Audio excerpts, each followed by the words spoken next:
On-board LED blinking using STM32F103C8T6 Blue Pill Development Kit. Hi everyone, my name is Dr. KONARK'S. In this lecture, we will learn a step-by-step approach to on-board LED blinking using ARM-based STM32F103C8T6 microcontroller on a Blue Pill development kit from Garvit Sharma and Urvashi Srivastav. Upon completion of this lecture, learners will be able to understand how to use STM32CubeIDE to program the STM32 microcontroller for on-board LED blinking using STM32F103C8T6 Blue Pill Development Kit. So, let's get it started. KONARK'S Research, subscribe now. Hello and welcome. In today's tutorial, we are going to walk through the complete process of programming of an STM32 Blue Pill microcontroller to blink an LED. We'll use STM32 CubeIDE for code development and logic analyzer to validate our output. We'll first import our QFinder file, zip file, so that our network connect to the HTTP server and it unzips the file present. By opening of the STM32 CubeIDE, if we haven't already, we'll create a new project called STM32 project. In this case, we are using STM32F103C8T6 microcontroller, commonly also known as Blue Pill. We'll initialize the STM32 target selector. After that initializes, we'll wait for a while and select our board.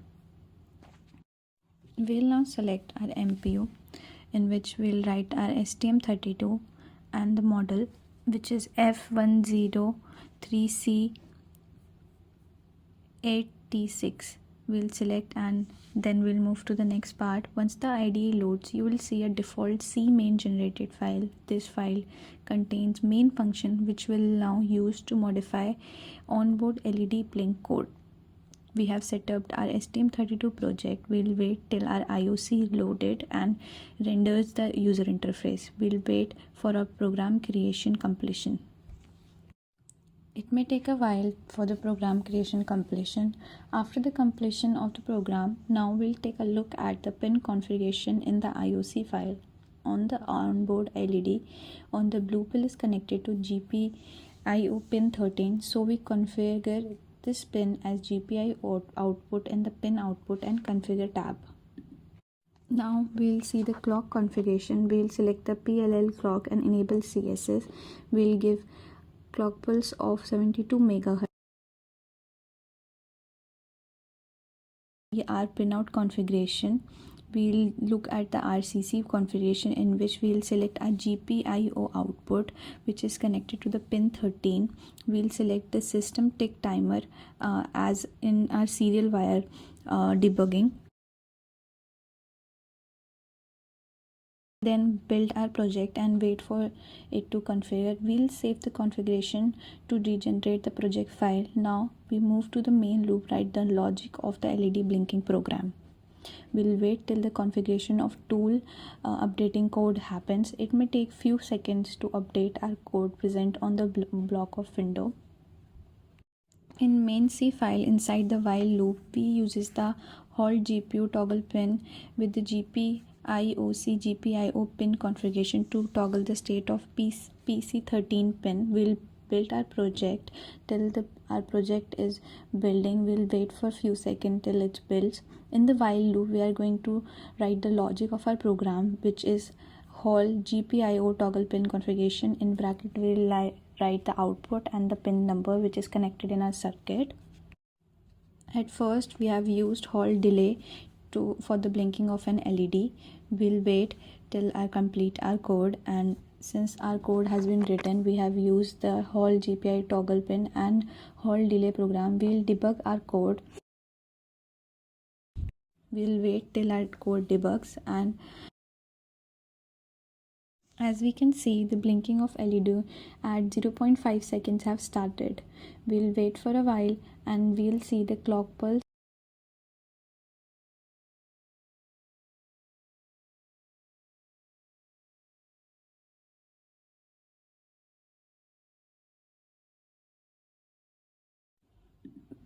We have given clock pulse of 1 kilohertz, and we'll see on channel 0 we have clock second of time period of 1 second, and we have a square wave generated in our time period.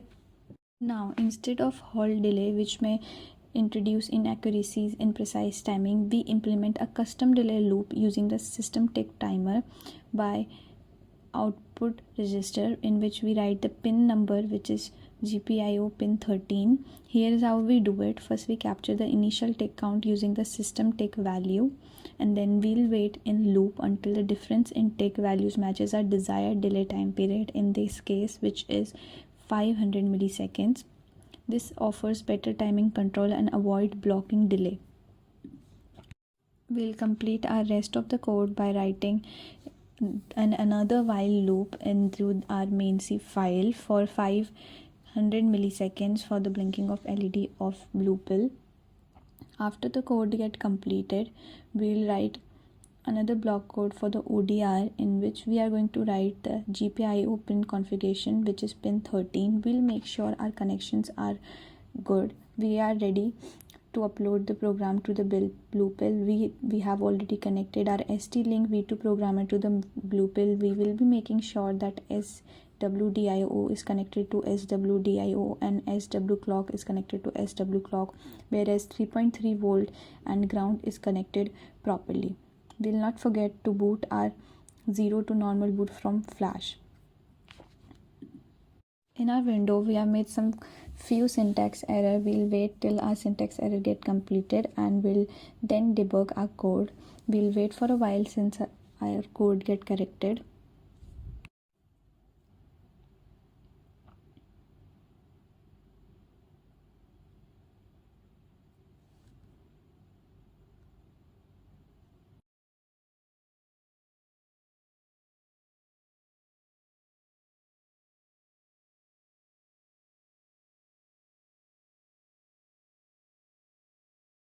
We'll now click on the green play icon and use the run button to flash the code. The LED should now begin blinking at half seconds interval, confirming the code uploading was successful. Since our code uploading was successful, we'll see that the time of the clock pulse is 1 second and it's 1 kilohertz. Now we'll change our code from 500 millisecond to 1 second each.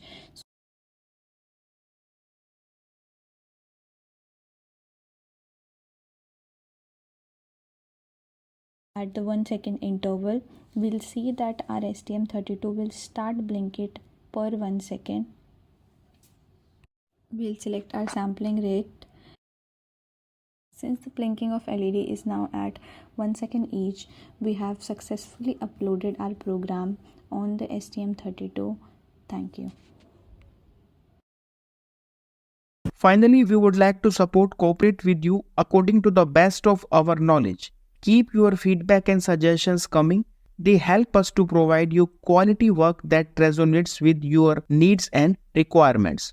Thanks much for sharing your kind suggestions. Keep healthy, keep learning, and keep growing. KONARK'S Research. Subscribe now.